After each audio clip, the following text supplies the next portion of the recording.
केरला में बीजेपी कभी सरकार में नहीं रही, लेकिन फिर भी हमने केरला के विकास का पूरा प्रयास किया है। मैंने अपना ट्रैक रिकॉर्ड आपके सामने रख दिया है, लेकिन कांग्रेस और कम्युनिस्टों के नए गठबंधन का हाल क्या है? उनका एक ही ट्रैक रिकॉर्ड है, एक ही उपलब्धि है। कैसे उन्होंने पूरे देश को दशकों तक एक ही परिवार के कब्जे में रखा। उनके लिए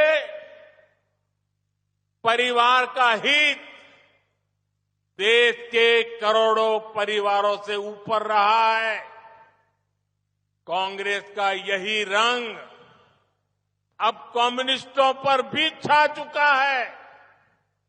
केरला में उनकी भी सरकार इसी मॉडल पे चल रही है, क्योंकि ये लोग केरला में तो एक दूसरे के दुश्मन है, लेकिन केरला के बाहर बाकी देश में ये एक दूसरे के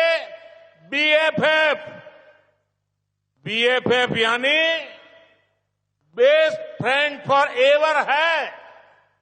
आप देखिए केरला में ये लोग एक दूसरे पर हत्या का आरोप लगाते हैं, एक दूसरे के कार्यकर्ताओं का जीवन संकट में डालते हैं।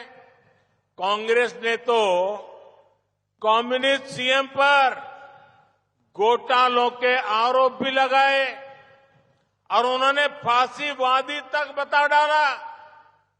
जवाब में कम्युनिस्ट सरकार ने कांग्रेस के लोगों पर लाठीचार्ज कराया।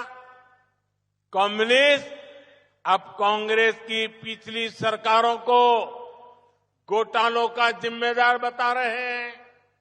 ये लोग कांग्रेस के युवराज को केरला से बाहर रहने की नसीहत भी दे रहे हैं, लेकिन केरला के बाहर ये इंडी गठबंधन की बैठक में कम्युनिस्ट और कांग्रेस साथ साथ बैठते हैं, बगल बगल में बैठते हैं, समोसा खाते हैं, बिस्किट खाते हैं, चाय पीते हैं।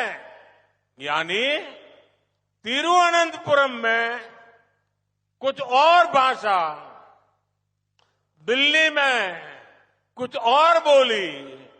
इस धोखाधड़ी का जवाब केरल के मेरे भाइयों बहनों आने वाले चुनाव में हर केरला का नागरिक देने वाला है। बीजेपी ने कभी केरला को या देश के और किसी राज्य को वोट के चश्मे से नहीं देखा है। जब बीजेपी यहां कमजोर थी, तब भी हमने केरला को मजबूत बनाने के लिए काम किया। इन 10 वर्षों में देश का जो विकास हुआ, जो बड़े फैसले लिए गए, उनका उतना ही लाभ केरला को भी मिला जितना बीजेपी शासित प्रदेशों को। केरला की जागरूक जनता ये सब जानती है और यहां के लोग तो पूरी दुनिया में है। आज विश्व में भारत का बढ़ता हुआ कद, उसने केरला के लोगों में एक नया आत्मविश्वास भरा है।